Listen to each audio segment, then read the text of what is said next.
أشهد أن محمد رسول اللہ تبارک و تعالی اس دنیا کے اندر بہت سارے لوگوں کو منصب اور مقام عطا فرماتا ہے۔ بہت سارے لوگ ایسے ہوتے ہیں جنہیں اللہ تبارک و تعالی زندگی میں بڑے بڑے مواقع عطا کرتا ہے۔ وہ چاہیں تو اس موقع سے اپنے ذاتی مفادات حاصل کریں اور چاہیں تو ان اچھے مواقع کو ملت کی، مذہب کی، قوم کی خدمت کے لیے وقف کر دیں۔ کچھ لوگ ایسے ہوتے ہیں کہ جو کسی مقصد کے حصول کی طرف سفر تو کر رہے ہوتے ہیں، لیکن اس کے پیچھے زیادہ تر ان کے ذاتی مفادات کار فرما ہوتے ہیں اور وہ اپنے دنیاوی مقاصد کے لیے، اپنے اور اپنے خاندان کے دنیاوی فوائد کے لیے کوشش کر رہے ہوتے ہیں۔ ایسے لوگ بھی محدود رہ جاتے ہیں، ان کی سوچ بھی محدود رہ جاتی ہے اور کئی دفعہ کچھ تھوڑی دیر کے لیے ان کے نام ابھرتے ہیں اور پھر ہمیشہ کے لیے دب جاتے ہیں۔ کچھ لوگ ایسے ہوتے ہیں جو زندگی کے اندر اللہ کے لیے، اللہ تعالیٰ کی رضا کے لیے، رسول پاک صلی اللہ تعالیٰ علیہ وسلم کی خوشنودی حاصل کرنے کے لیے، دین کی، ملت کی، ملک کی سربلندی کے لیے آگے آنا چاہتے ہیں۔ میرا رب کریم قرآن مجید سورہ حج میں ارشاد فرماتا ہے کہ الذین ان مکناہم فی الارض، کچھ لوگ ایسے ہیں کہ اگر ہم انہیں زمین میں اقتدار دیں، زمین میں اگر ہم انہیں قابو دیں تو وہ کیا کریں گے؟ اقاموا الصلاۃ و آتوا الزکوٰۃ، وہ نماز قائم کریں گے، زکوٰۃ ادا کریں گے، وامروا بالمعروف، نیکی کا حکم دیں گے، ونہوا عن المنکر، اور لوگوں کو بری باتوں سے منع کریں گے۔ وہ دینی، فکری، اصلاحی انقلاب برپا کر دیں گے، نماز کو عام کریں گے، زکوٰۃ کو عام کریں گے، بھلائی کا حکم دیں گے اور برائی سے منع کریں گے۔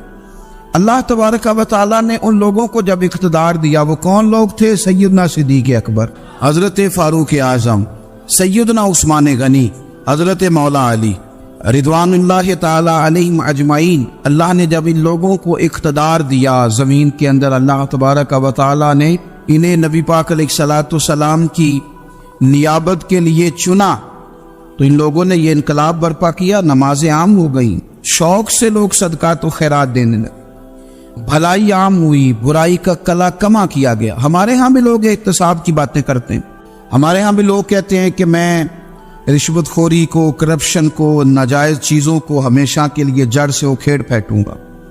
لوگ دوسروں سے مطالبہ کرتے ہیں کہ یہ سارے کام جائز کریں، لیکن خود اس پر عمل کرنے کو تیار نہیں ہوتے۔ یاد رکھ لیں کہ یہ جو احتساب ہے یہ انسان کی اپنی ذات سے شروع ہوتا ہے۔ آپ جب نظام احتساب دنیا کے اندر مستحکم کرنا چاہتے ہیں تو اس میں پھر آپ کو اپنی ذات کو سامنے پیش کرنا پڑے گا۔ آج ہم بات کرنے جا رہے ہیں سیدنا فاروق اعظم رضی اللہ تعالیٰ عنہ۔ تو جناب عمر فاروق رضی اللہ تعالیٰ عنہ کا جو نظام احتساب ہے، انہوں نے اس کو گھر سے شروع کیا تھا، اپنے آپ سے اس کا آغاز فرمایا تھا۔ ہمارے ہاں یہ ہوتا ہے کہ جس بندے کے اکاؤنٹ میں اچھے خاصے پیسے ہیں، وہ بل جمع کرانے جائے تو اسے لائن میں نہیں لگنا پڑتا، مینیجر صاحب اسے آگے بلا لیتے، تو وہ بعد میں کیا کہہ رہا ہوتا ہے؟ کہتا دیکھو اللہ نے کتنی عزت دی ہے، مجھے لائن میں نہیں لگنا پڑا۔ بھائی لائن میں لگنا تو آپ کا یہ تھا کہ آپ سمجھتے کہ سارے مسلمان ہیں، مومنین ہیں، برابر ہیں، تو میں کسی کو تکلیف میں مبتلا نہ کروں۔ جب آپ آگے چلے گئے تھے تو آپ نے بہت سارے لوگوں کا حق مارا تھا، وہ لائن میں جو لگے ہوئے تھے ان کا وقت لمبا ہو گیا تھا۔ آپ نے تو اپنے آپ کو احتساب کے لیے پیش ہی نہیں کیا، بلکہ آپ نے کہہ دیا کہ جناب میرا تو رتبہ اعلیٰ ہے، لہذا یہ میرا حق بنتا تھا، مجھے تو استحکام ملنا چاہیے تھا۔ یہاں بہت سارے لوگوں نے اپنے حق میں چیزوں کو اور رنگ میں پیش کیا۔ سیدنا فاروق اعظم رضی اللہ تعالیٰ عنہ نے اس نظام احتساب کو اپنے گھر سے شروع فرمایا۔ حضرت عمر فاروق رضی اللہ تعالیٰ عنہ اپنے بچوں سے فرمایا کرتے تھے کہ جب میں حکم لوگوں کو کروں گا نا، اپنی رعایا کو، مسلمانوں کو میں کوئی حکم دوں گا تو تمہیں پہلے اس پر عمل کرنا پڑے گا۔ آپ فرمایا کرتے تھے یاد رکھنا لوگ تمہیں اس طرح دیکھیں گے، لوگ اس طرح تمہیں دیکھیں گے جس طرح گوشت کھانے والا پرندہ گوشت کو دیکھا کرتا ہے۔ چیل گوشت کھاتی ہے تو کیا کبھی اس کو پیغام بھیجنا پڑا ہے کہ تو آجا یہاں گائے مر گئی ہے، بھینس مر گئی ہے؟ خود بخود اس کی نظر ہوتی ہے، وہ پہنچ جاتی۔ جناب عمر فرمانے لگے میرے گھر والوں، میرے بیٹوں، میری بیٹیوں، میری اہلیہ، لوگ تمہیں اس طرح دیکھیں گے جس طرح گوشت کھانے والے پرندے دیکھتے ہیں، لہذا میں جب کسی کو عمل کروں تو پہلے تمہیں اس پر عمل کرنا پڑے گا جب میں کسی کو حکم دوں۔ آپ فرمانے لگے یاد رکھنا اگر تم نے میرا حکم نہ مانا تو غیروں نے حکم نہ مانا تو انہیں ایک سزا ملے گی، اور اگر میرے گھر والوں نے نہ مانا تو ڈبل سزا ملے گی، تم پر ڈبل سختی کی جائے گی کہ تم نے میری بات کیوں نہیں مانی۔ یہ نظام احتساب ہے۔ ہم نہ دوسروں کے بچوں کا گلا کاٹ کے اپنے بچوں کی خوشیاں لینا چاہتے ہیں، ہم چاہتے ہیں کہ دوسروں کے بچوں کے حصوں کا مال میرے گھر میں آ جائے، آ جاتا ہے۔ کچھ لوگوں کی سیاست چل جاتی ہے، کچھ لوگوں کا فریب اور فراڈ کام کر جاتا ہے، لیکن وہ گھر روشن نہیں ہوتے۔ ان گھروں میں پیسہ ہوتا ہے پر قرار رخصت ہو جاتا ہے، ان گھروں میں آسانیاں اور وسعتیں تو آ جاتی ہیں لیکن ایک دوسرے کا احترام ختم ہو جاتا ہے۔ سیدنا فاروق اعظم رضی اللہ تعالیٰ عنہ کا یہ طریقہ تھا کہ وہ اپنے بچوں پر سختی کرتے۔ آپ ہمارے ملک میں یہ نظام ہے، موجودہ حکمران ہو یا ان سے پچھلے، بچے سب کے ملک سے باہر رہتے ہیں، یہاں رہتے ہیں تو محلات میں، باہر جاتے ہیں تو بڑی بڑی آسائشوں میں۔ ان کے بچوں کے لیے قانون بھی الگ سے ہیں، قاعدے بھی الگ سے ہیں، اور ہمارے ملک کے اندر تو ایک باقاعدہ پروٹوکول کا سسٹم ہے، اس سسٹم سے گزر کر بڑے بڑے لوگ چلنا پسند کرتے ہیں۔ ہمارے زمانے میں بھی کچھ چیزیں سرکاری ہوتی ہیں خالص، لیکن عجیب نظام ہے نا، ہر چیز کا کرایہ بڑھ جاتا ہے، سرکاری دکان کا نہیں بڑھتا۔ باقی دکانیں 5-6 سال کے لیے ملتی ہیں، سرکاری دکان پہ آپ قبضہ کرنا چاہیں تو پورے 100 سال کے لیے مل جاتی ہے، چونکہ یہ عام عوام کی پراپرٹی ہے تو اس کے ساتھ جو مرضی کو سلوک کرے۔ ایک سرکاری چراگاہ تھی جس کے اندر جانور چرا کرتے تھے، ہمارے ہاں بھی پنجاب میں کچھ جگہیں ہوتی ہیں تو ہم لوگ کہتے ہیں شام لاٹ ہے، سرکاری چراگاہ میں جانور چرا کرتے تھے۔ حضرت عمر فاروق رضی اللہ تعالیٰ عنہ کے صاحبزادے سیدنا عبداللہ ابن عمر رضی اللہ تعالیٰ عنہ نے بھی ایک اونٹ خرید لیا، تو سب لوگوں کے جانور سرکاری چراگاہ میں چرتے تھے، آپ نے بھی اپنا جانور وہاں چرنے کے لیے کھانے پینے کے لیے چھوڑ دیا۔ وہ جب اونٹ آیا تو پتلا تھا، کچھ دنوں کے بعد وہ فربا ہو گیا، طاقتور ہو گیا، موٹا تازہ ہو گیا۔ حضرت سیدنا عبداللہ ابن عمر رضی اللہ تعالیٰ عنہ نے بیچا تو وہ ڈبل قیمت سے بھی زیادہ کا بکا، کیونکہ پہلے دبلا پتلا تھا، اب موٹا تازہ فربا ہو گیا۔ حضرت سیدنا فاروق اعظم رضی اللہ تعالیٰ عنہ کو پتا چلا تو بلایا، فرمایا پتر اونٹ بیچ دیا ہے؟ ابا جی بیچ دیا ہے۔ فرمایا کتنے کا خریدا تھا؟ اتنے کا۔ بیچا کتنے کا؟ ڈبل قیمت بتائی۔ فرمایا اس طرح کر کے اصل رکھ لے اور جو اوپر ملی ہے مجھے دے دے۔ حضور آپ نے کیا کرنی ہے؟ فرمایا میں سرکاری خزانے میں جمع کروں گا۔ حضور کیوں؟ فرمایا اس لیے کہ تیرا اونٹ سرکاری جگہ پہ چرا کرتا تھا، وہ گھاس سرکاری جگہ سے کھاتا تھا۔ حضور سب کے کھاتے؟ عبداللہ ابن عمر کہنے لگے سب کے کھاتے ہیں۔ آپ فرمانے لگے تو سب میں شامل نہیں ہے، تو امیر المومنین کا بیٹا ہے، تجھے میں یہ حق نہیں دے سکتا، تیرے اوپر تھوڑی سختی زیادہ کی جائے گی، تجھے یہ حق نہیں ملے گا۔ تو اپنے اونٹ کو چونکہ سرکاری چراگاہ میں چرایا کرتا تھا، لہذا تجھے وہ جو اصل رقم یاد جمع کرانی پڑے گی۔ ہمارے تو بچے پہلی بات تو یہ ہے کہ بات ہی نہیں سنتے، یہ سب کے بچوں کی بات کر رہا ہوں، ٹیچر کے بچے ہوں، سیٹ کے بچے ہوں، پیر کے بچے ہوں، امام صاحب کے بچے ہوں، کسی کے بچے ہوں، پہلے تو سنتے نہیں۔ اور اللہ خیر کرے اگر آپ کوئی سنانا چاہیں تو فوری طور پر وہ ہوم منسٹری کے پاس پہنچ جاتے، ان کی اماں ان کی وکیل بن جاتی، آپ کہہ ہی کچھ نہیں سکتے، حالات رخ بدل جاتے۔ اس کا نقصان یہ ہوتا ہے کہ ان کو تراشا نہیں جا سکتا، ان کو ہیرے نہیں بنایا جا سکتا، ان کے اوپر کچھ ایسی میل کچیل چڑھ جاتی ہے جو بڑی عجیب و غریب ہوتی ہے۔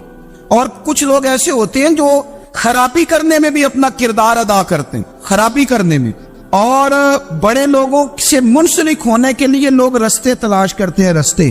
میں چونکہ چیزوں کا مطالعہ کرنے کا بڑا شوقین ہوں، تو میری والدہ داخل تھی کئی سال پہلے ہسپتال میں، تو مجھے اس ہسپتال میں کچھ دن رہنا پڑا، ایک پرائیویٹ ہاسپٹل تھا، تو اس میں انہوں جگہ جگہ لکھ کے لگایا تھا ملازمین کو بخشیش نہ دیں، ہم ان کو بڑی اچھی معقول تنخواہ دیتے ہیں، سیلری بڑی عمدہ ہے، تو لوگ بخشیش نہ دیں۔ میں نے جو مینجمنٹ کے لوگ تھے ہاسپٹل کے، ان میں سے ایک سے میں نے کہا کہ اگر کوئی بندہ اپنی خوشی سے دینا چاہے تو آپ نے بڑا موٹا لکھ کے لگایا برائے مہربانی ان کو بخشیش نہ دے۔ اس نے بڑی قیمت، سادہ آدمی تھا پر میری بڑی اس نے مجھے بات بتائی، مجھے نفع ہوا۔ کہنے لگے مولوی صاحب جب کچھ امیر لوگ اسپتال میں مریض لے کے آتے ہیں تو وہ صفائی والے کو پہلے ہی 500 روپیہ دکھا لیتے ہیں آتے ہی، پھر وہ جیسی آواز دیتے ہیں صفائی والے فٹافٹ اندر آتے ہیں، ان کا کمرہ صاف کرتے ہیں۔ تو سارے تو بیچارے اتنے مالدار نہیں ہوتے کہ آتے ہی پہلے کام والے کو 500 دیں۔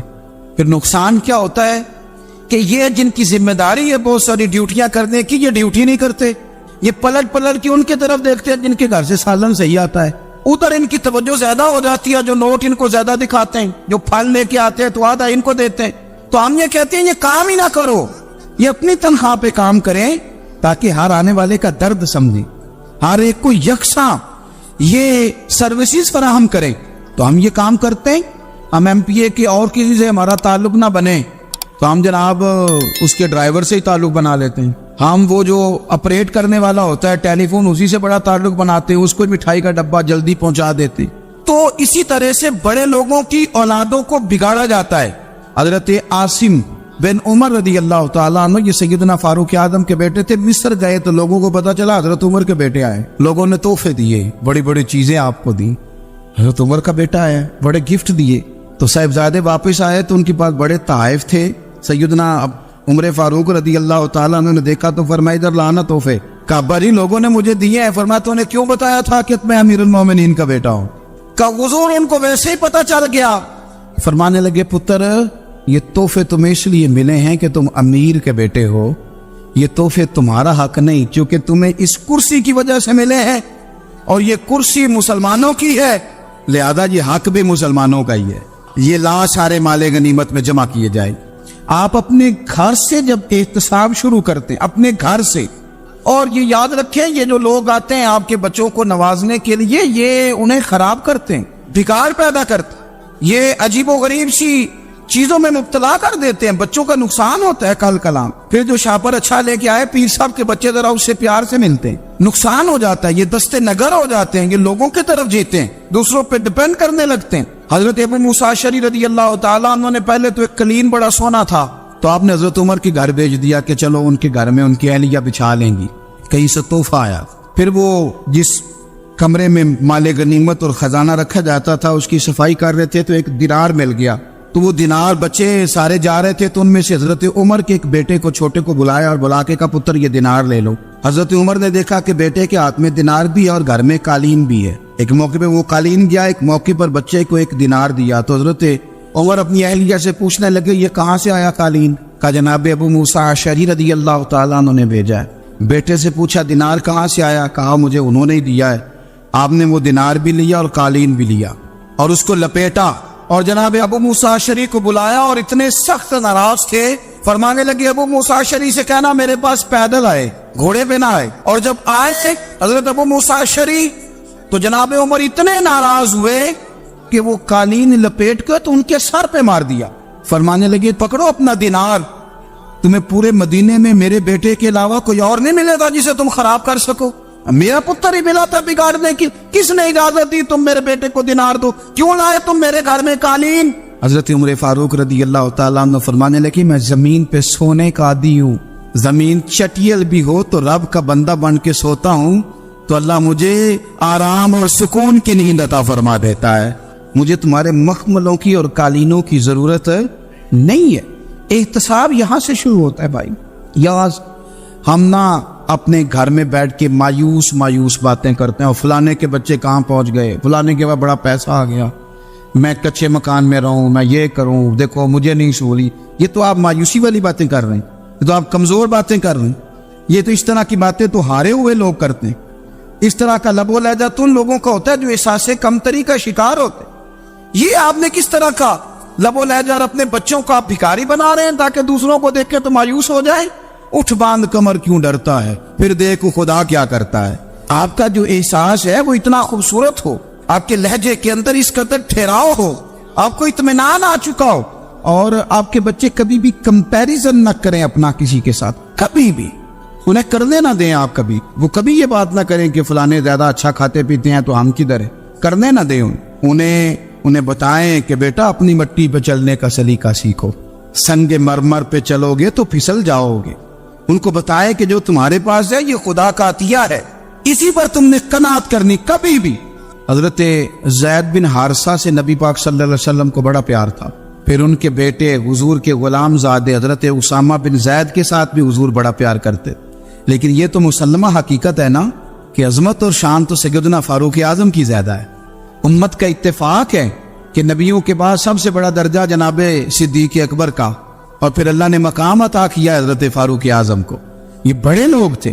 ایک دفعہ مال تقسیم ہو رہا تھا تو حضرت عمر رضی اللہ تعالیٰ عنہ نے حضرت اسامہ بن زید کو 4000 دینار دیے اور اپنے بیٹے عبداللہ ابن عمر کو 3000 دینار دیے. تو حضرت عبداللہ ابن عمر گھر جا کے کہنے لگے ابا جی اسامہ میں وہ کون سی خوبی ہے جو میرے اندر نہیں؟ اور اسامہ کے باپ میں وہ کون سی خوبی ہے جو آپ کے اندر نہیں؟ تو حضرت عمر کی عاجزی دیکھیے، حالانکہ بال اتفاق دنیا جانتی ہے کہ جناب عمر فاروق رضی اللہ تعالیٰ عنہ افضل ہیں، پھر بھی پتہ اپنے بیٹے سے کیا کہتے؟ فرماتے ہیں او سن یار، وہ خدمت گزار ہیں نبی پاک کے، وہ بھی حضور کے گھر میں ڈیوٹی کرتے، نوکری کرتے، اور ان کے بیٹے بھی حضور کی نوکری کرتے، یہ خدمت گزار ہیں۔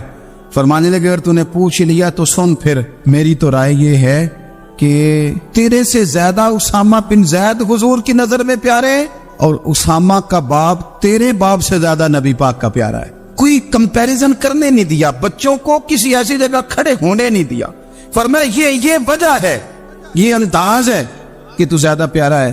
حضرت عمر فاروق رضی اللہ تعالیٰ عنہ پسند نہیں کرتے تھے، ذرا برابر بھی پسند نہیں کرتے تھے کہ کوئی شخص اور مال آتا تو اپنے رشتہ داروں کو نوازنے سے بچتے۔ مال غنیمت آتا ہے نا، ہمارے ہاں تو اللہ خیر کرے جب کوئی بندہ کونسلر بنتا ہے، چیئرمین بنتا ہے، تو ٹھیکہ کس کو دیتا ہے؟ کوئی چلو بھتیجا مل جائے، کوئی بانجا مل جائے، کوئی چھوٹا بھائی، اسے بھی کام مل جاتا ہے ساتھ۔ نوازنے پہ لوگ آتے ہیں تو وہ تلاش کرتے ہیں کہ کہاں کو میرا ہے، وہ ٹینڈر ہی ان کے نام کے پاس ہوتے ہیں جن کی طرف ذرا نظر کرم زیادہ ہوتی۔ حضرت عمر فاروق مال تقسیم کر رہے تھے تو بیٹی آگے کہنے لگی ابا جی رشتہ داروں کا بھی حق ہوتا ہے، آپ سب کو دیتے ہیں، آپ کے اپنے آپ کے قریب ہی نہیں آتے۔ تو حضرت عمر فاروق نے کیا لفظ کہے، کیا حقیقت ہے، کیا حسن ہے۔ فرمانے لگے پتر یہ مال تیرے باپ کا نہیں، مسلمانوں کا ہے، جب تیرے باپ کا ذاتی مال ہوگا تو اپنے رشتہ داروں کو دے گا، یہ مسلمانوں کا مال ہے، یہ اسی حساب سے تقسیم ہوگا جو عدل کا حساب ہے، جو ترازو ٹھیک ہے۔ فرمایا تو مجھے یہ مشورہ نہ دے، یہ مسلمانوں کا مال۔ یہاں سے نظام میں احتساب شروع ہوتا ہے، یہاں سے انسان آگے بڑھتا ہے، اور پھر کوئی تکلف نہیں کسی پر حضرت عمر کا، کوئی چھوٹا ہے یا بڑا ہے۔ حضرت ابو سفیان رضی اللہ تعالیٰ عنہ سردار رہ چکے ہیں مکے کے، بڑے آدمی، لیکن نظام احتساب میں کوئی چھوٹا بڑا نہیں ہوتا۔ حضرت عمر فاروق مکہ مکرمہ گئے تو لوگوں نے کہا حضور جناب ابو سفیان نے نا گلی میں پتھر رکھے اور بہت سارے لوگوں کو رستوں میں تکلیف ہو رہی ہے، تو حضرت ابو سفیان رضی اللہ تعالیٰ عنہ سے بھی لوگ کہہ دیتے تو وہ بھی اٹھا دیتے، لیکن لوگوں نے چونکہ وہ سردار تھے، بڑے تھے، تو لوگوں نے ان سے کہا نہیں۔ حضرت عمر جب آئے تو کہا تو جناب عمر نے پرواہ نہیں کی، خود آئے، جناب ابو سفیان سے کہا یہ پتھر آپ نے رکھے؟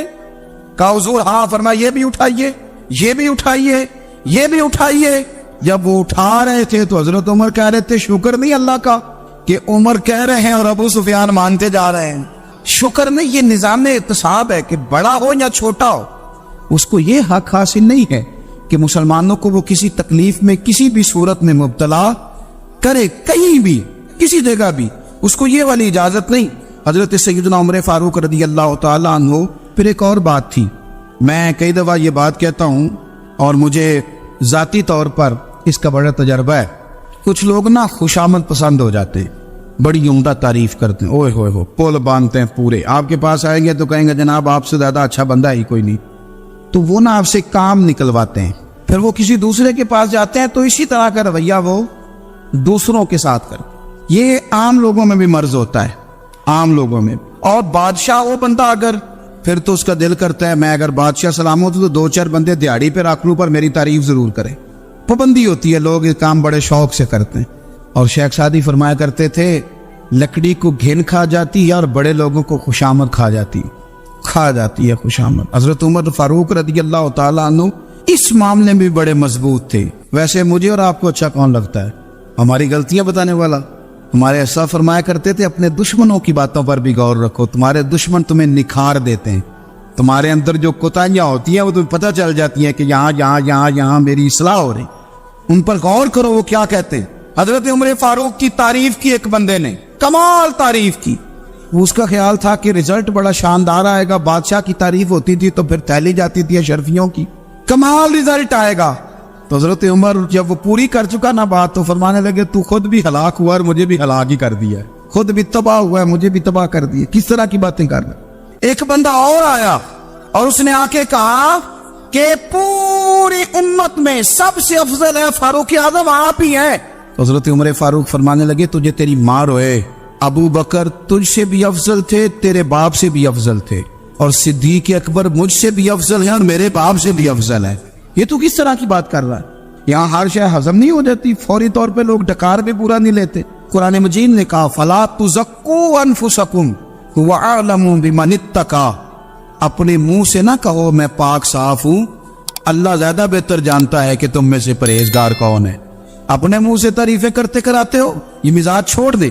حضرت عمر رضی اللہ تعالیٰ عنہ پسند نہیں کرتے تھے۔ ایک آدمی نہ چلتا تھا وہاں تو بڑا متکبرانہ چال کے ساتھ چلتا، حضرت عمر نے دیکھا، یہاں تک احتساب فرماتے تھے، زمین پہ زور زور سے پیر پٹکتا، چال بڑی اس کی متکبرانہ، لوگ بڑے پریشان ہوتے۔ حضرت عمر نے ایک دن سمجھایا، باز نہیں آیا، اگلے دن پہ درہ نکال لیا، لگائے 4 درے، فرمایا آج کے بعد نہ چلنا اس طرح مدینے میں پیر پٹک پٹک کے۔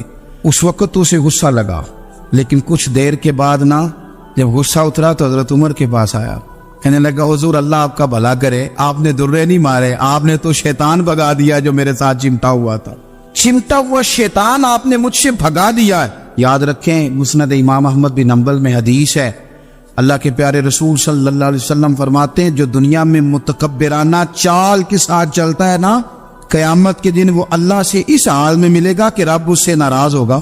متکبرانہ چال سے نہیں چلیں گے۔ تو حضرت فاروق اعظم رضی اللہ تعالیٰ عنہ کا یہ طریقہ تھا کہ آپ خیال کرتے، اور پتہ کس طرح کا آپ کا مزاج تھا، فرماتے تھے تقسیم کرو، دوسروں کا بھی خیال رکھو۔ جس طرح بندہ دیوانہ وار نہیں لوگوں کا خیال رکھتا کہ بندہ بگڑے کوئی نہ، دیوانہ وار۔ کچھ لوگ تبلیغ کرتے ہیں رسمی، اور کچھ لوگ ایسے ہوتے ہیں جو لوگوں کی اصلاح میں دیوانے ہو جاتے، ان کی خواہش ہوتی ہے یہاں بھی بندہ ٹھیک ہو جائے، یہاں بھی بندہ ٹھیک ہو جائے، یہاں بھی بندہ ٹھیک۔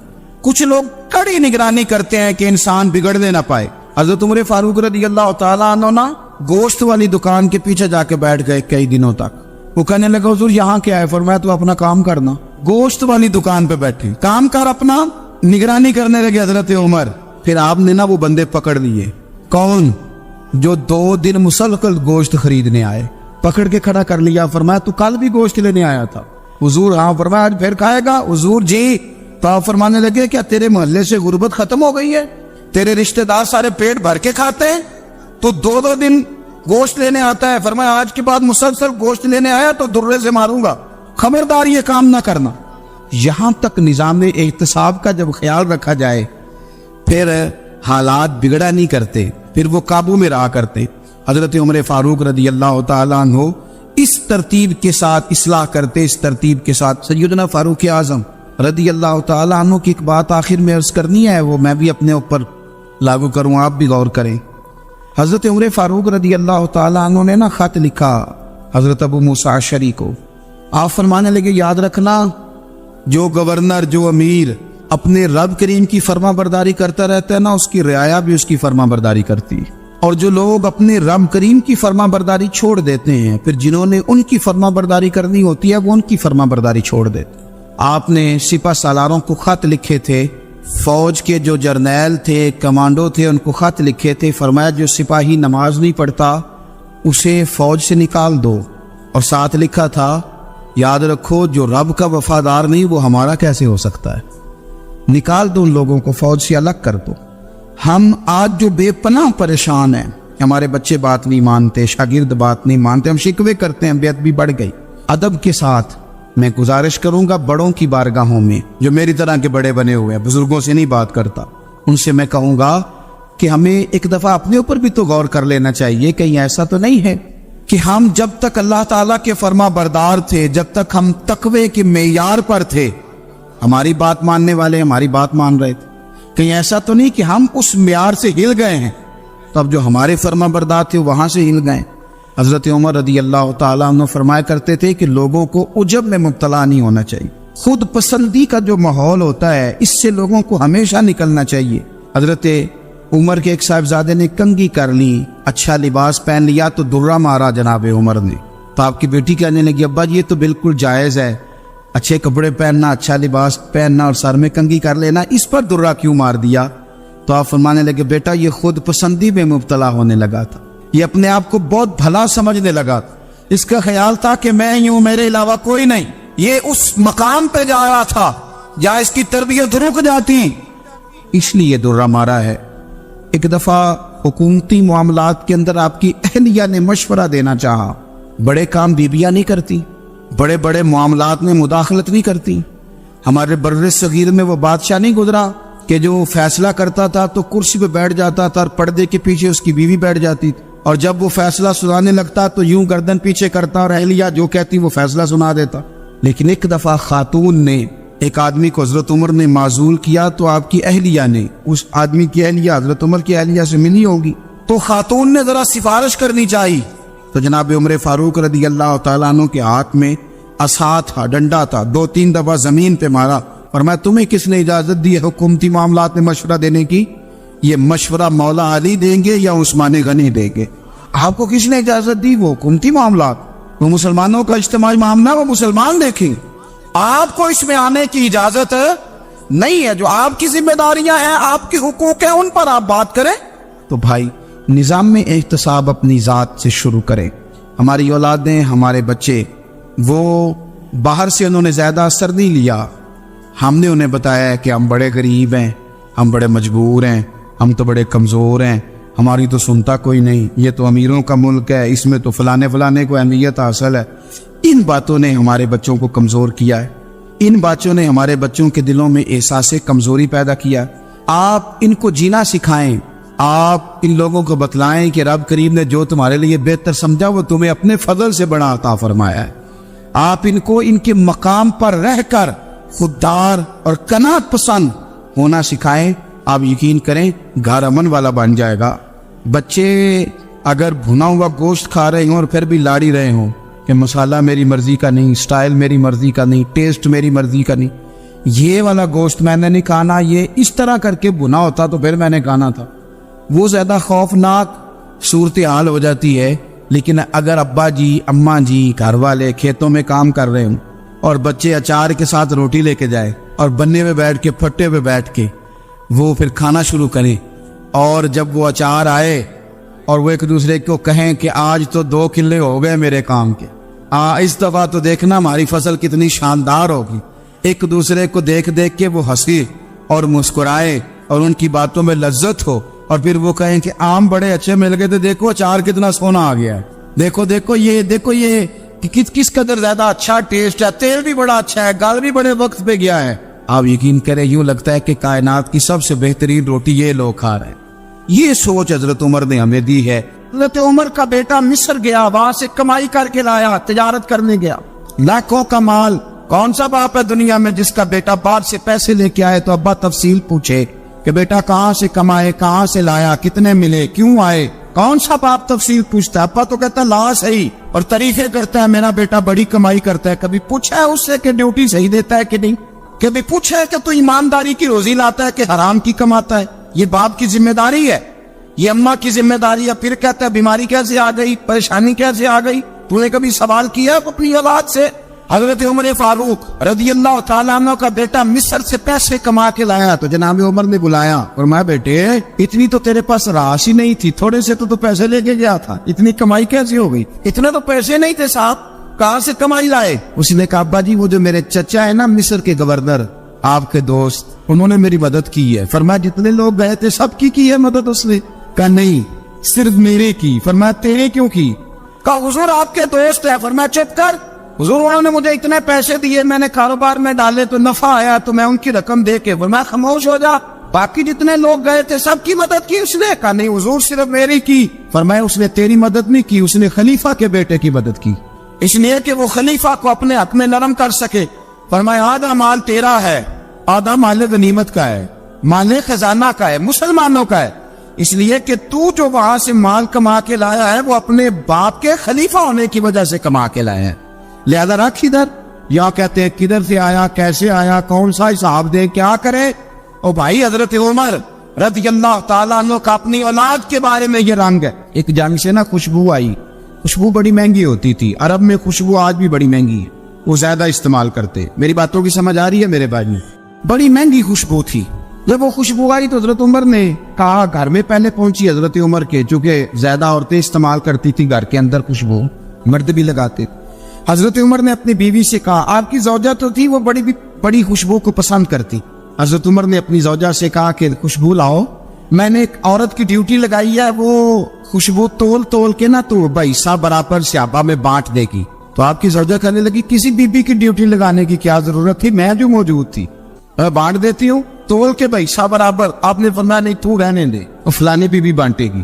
حضور میں نے بھی بانٹنی ہے, میرے پہ کچھ حق ہے. آپ نے فرمایا نہیں, تو تفصیل نہ پوچھ, تو خوشبو دے دے, کوئی اور بانٹے گی. خاتون خانہ تینا کہنے لگی نہیں, مجھے بھی آج آپ کو بتانا ہی پڑے گا کہ کوئی جو بانٹ سکتی ہے تو میں کیوں نہیں بانٹ سکتی.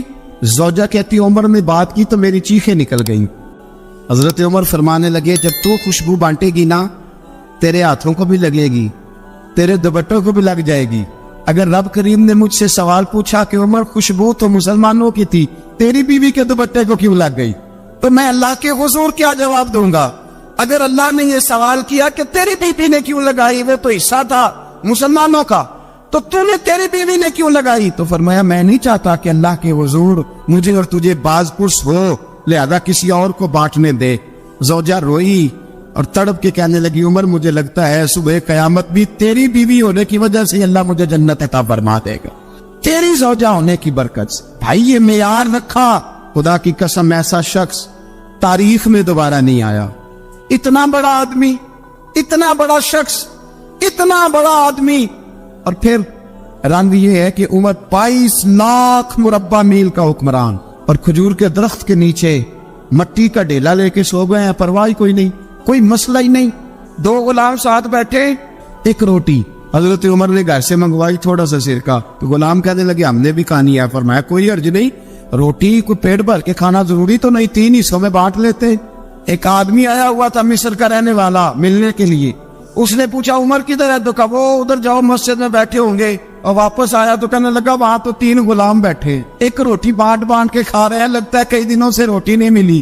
کہا 3 غلام تو کوئی نہیں, وہاں 2 ہی تھے, تیسرے تو امیر المومنین تھے. اس نے کہا نہیں 3 غلام ہیں, کپڑے بھی ایک طرح کے پہنے ہوئے, بلکہ 2 کے تو پھر صحیح ہے, تیسرے کے تو زیادہ ماڑے ہیں. کپڑے بھی ایک طرح کے, کھانا پینا بھی ایک طرح کا, اور ان کا نشست برخاست بھی ایک طرح کی ہے, لہذا کوئی فرق نہیں. حضرت ابو ہریرہ کہتے ہیں میں لے کے آیا, اور جناب عمر کو جب میں نے کچی زمین میں تامت سمیٹ بیٹھے دیکھا تو میں رو پڑا. میں نے اس مصر سے آنے والے کو کہا تو اس کے جلوے دیکھ, اگر اس کی ذات میں اتنا حسن ہے تو محمد عربی کا مقام کیا ہوگا. مقام غور. 10 محرم کو لوگ دیگے پکائیں گے نا, ہم بھی پکائیں گے انشاءاللہ, یہاں بھی پروگرام ہوگا. تو 10 محرم کو جو دیگ پکنی ہے تو ایسا نہیں ہو سکتا کہ 1 محرم کو حضرت عمر کے نام کی بھی کوئی پک جائے. اگر امام حسن حسین کے نام کی دیگیں پکے تو جو امام حسن حسین کے سے پیار کرنے والے ہیں, جو امام حسن حسین سے ہم لوگوں نے بھی عجیب رٹا اپنایا ہے نا, ہم لوگ بات کا ایک پہلو دیکھتے ہیں دوسرا نہیں دیکھتے. حضرت امام حسن اور حسین کو بھی نبی پاک نے شہید کہا, اور جناب عمر کو بھی رسول اللہ نے خود شہید فرمایا. فرمایا شہید ہے, خود فرمایا اپنی زبان سے کہ یہ شہید ہے, خود میرا عمر شہید ہے. تو ان کے نام کی دیگ نہیں پکنی چاہیے, اس طرف نہیں ہماری توجہ ہونی چاہیے. اور اہل بیت نبو, یہ بات میں پہلے بھی کرتا ہوں, آج پھر کرنا ضروری سمجھتا ہوں. اہل بیت کا پیار سن لو کان کھول کے, اہل بیت کا پیار اگر ہمیں کسی نے سکھایا ہے تو سیدنا عمر فاروق نے سکھایا ہے. اہل بیت نبوت کی محبت اگر کسی نے سکھائی ہے تو کس نے سکھائی ہے, بول کے بتائیے. حضرت عمر نے. اہل بیت کا پیار ہمیں حضرت عمر نے بول کر کے سکھایا ہے. بھائی یاد رکھے, کسی کی طاقت نہیں تھی دم مارنے کی حضرت عمر کے سامنے, طاقت ہی نہیں تھی. کیسر و کسرا کانپ جاتے تھے, جرأت ہی نہیں کرتے تھے حضرت. اور ہمارے تو تعلقات بڑے ہیں نا غیروں سے. حضرت ابو موسیٰ اشعری رضی اللہ تعالیٰ عنہ فرماتے ہیں میرا منشی عیسائی تھا, وہ کاتب کہتے تھے وہ لوگ, میرا حساب کتاب عیسائی تھا. تو فرماتے ایک دن میں نے وہ سارا حساب کتاب لین دین کے حضرت عمر کو دکھایا تو فرمانے لگے جس میں لکھے ہیں اس کو بلاؤ. کہنے لگے ضرور مسجد نہیں آ سکتا. کیوں نہیں آ سکتا؟ کہنے لگے وہ عیسائی ہے. کہتے حضرت عمر جلال میں آ گئے. آپ فرمانے لگے جنہیں رب دور کرتا ہے تم کیوں قریب کرتے ہو, یعنی اللہ دور کرتا ہے. فرمایا تم غیروں کو اگر عہدے دو گے تو اپنوں کا کیا بنے گا؟ اگر تم غیروں کو عہدے دو گے تو اپنوں کا. ہم نے غیروں کو عہدے دیے تو دیکھا نا اپنے کس طرح کاٹے جا رہے ہیں. غیروں کو جو عہدے دے دیے, جرانے سارے غیروں سے روز دعویٰ ہوتا ہے چین ہمارا سجن ہے, چین ہمارا دوست ہے. او بھائی دوست ہے تو اس سے کہو نا کہ برما تو تمہاری ایک چھوٹی سی ریاست ہے, چین کے بغیر تو وہ سانس بھی نہیں لے سکتا. اس کو کہو نا اس حکومت پہ دباؤ ڈالے. لیکن ہم لوگوں نے غیروں کو عہدے دیے تو اپنے پس گئے. حضرت عمر کہتے تھے ذمی کا ہم ادب کریں گے. ذمی کافر کا ہم, ایسا کافر جو مسلمان ریاست کو قبول کرے, بدامنی نہ پھیلائے. ایک آدمی کو آپ نے دیکھا آنکھوں سے نابینا ہے اور بھیک مانگ رہا ہے, تو حضرت عمر کو نظر آ گیا. فرمایا کون ہو؟ اس نے کہا میں یہودی ہوں.